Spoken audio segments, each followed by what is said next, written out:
the newly launched Pan-African Business Women's Association is calling on regional organizations and nations to provide a conducive environment for women to succeed in business. Now, the group is focused on helping women to exploit available economic opportunities across the continent.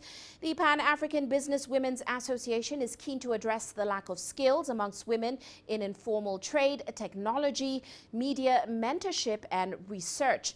The association is calling on the AU to adopt the provision of the African Continental Free Trade Area so as to realize economic emancipation for Africans, but specifically for the continent's women. Well, let's get into this with Madam Pinky Kekana. She's the chair of the Pan-African Business Women's Association. She's also South Africa's Deputy Minister of Communications and Digital Technologies. Well, great to have you on the show with us, Madam Minister. Now, of course, PABWA, as I may call it, was formed specifically to address the AU's focus on the economic emancipation of Africa's women, especially in the AFCFTA context. Now, you've also called out the lack of focus on women in the AFCFTA document. Explain to us why you feel this is especially important. Look, one of the things we are saying as PABWA, and I really want to appreciate the initiative that African women took to put together this organization, Pan-African Business Women Association. We looked at the African Continental Free Trade Agreement. The preamble speaks about women, and Article 3E also, that's where it speaks about women and ensuring that economic empowerment around women is taken care of. But we are saying the AFCFTA will come to realization if there's a dedicated chapter about women. And we're saying so because we really appreciate what member states have done to arrive where they are, a big agreement that has never been reached after WTO. Fine. We also appreciate all the focuses of ensuring that there's intertrade amongst African countries. But we are saying we had colonialism in Africa. Women suffered triple oppression. Now, the AFCFTA is an opportunity to bring women to be at the center of economic participation. Now, if we're not doing so, remember, there's a challenge of inequality. There's also a challenge of poverty, the displacement of women and children during wars, make women to be the one remaining in the houses to take care of families. We're saying there's informal trade that is predominantly run by women, secondary trade of selling goods and services informally in communities. As we speak now, PABWA says we want to focus on research and insight because we have not quantified the impact that this informal sector is doing.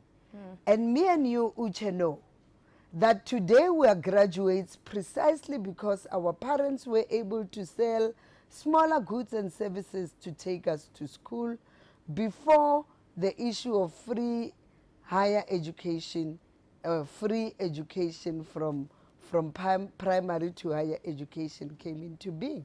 And you are quite right, Madam Minister. Minister. To feed their families, to take their children to school. Yes. Right. You are quite right, Madam Minister. But yes, looking further into as to how this can be achieved, now you actually talk about the need for a vehicle that will deliver on skills development, education, amongst others, especially for women. Give us a sense of what solutions PABWA is offering to achieve this. Look, one of the things that the Africa Continental Free Trade Agreement brings is that our borders, the movement of people and knowledge and trade will be seamless. We'll be able to exchange experiences amongst ourselves, and there's going to be a lot of knowledge sharing. We know as we speak, women in Kenya, in as far as cooperatives, agriculture, banking is concerned, cooperative banking is concerned, they are big in that aspect. In South Africa, other women play in this what they call informal savings, which they call stokvels. They can, through the lessons learned from Kenya, exchange views through this kind of platforms of the AFCFTA amongst themselves and say, what is it that we can do in the financial sector or financial services sector? Because not every woman play in that role. But we're also saying the AFCFTA should not only look at big opportunities where big brothers will be talking amongst themselves on oil and gas, on mining and all other things. In as much as they do so, we want women also entering into that space, using women-owned companies in the continent to enter into that space.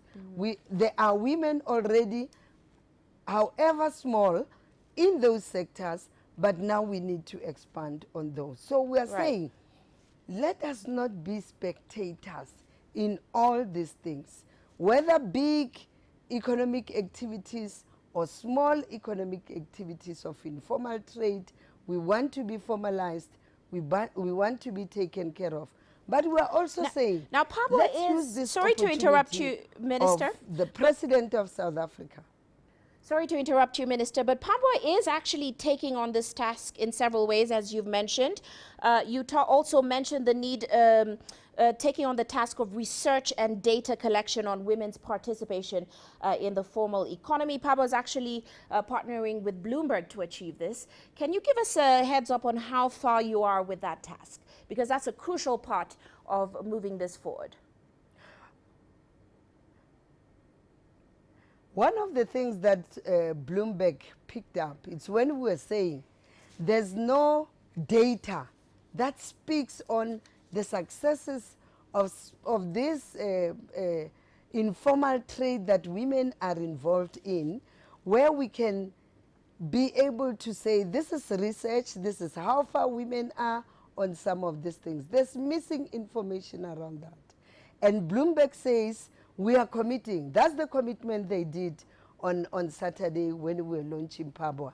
And I think we really want to welcome that, because there's going to be a focused research work and insight on how women have been able to travel through these economic challenges, but being able to feed families, being able to educate families, and being able to trade amongst themselves. I mean, seated here, we know there are women who trade from Lesotho to South Africa, from Mozambique to South Africa, and just around SADC only, there can be intertrade on quite a number of things that we can see. And thanks to the fact that the tariff issue has been addressed by our own member state, and that in itself will encourage more trade opportunities to happen.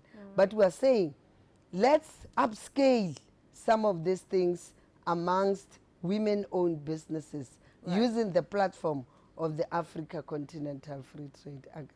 Right. Well, such a great discussion. Unfortunately, we have run out of time, but thank you so much for joining us on the show and for your insights into this. That, of course, was Pinky Kekana. She's the chair of the Pan-African Business Women's Association.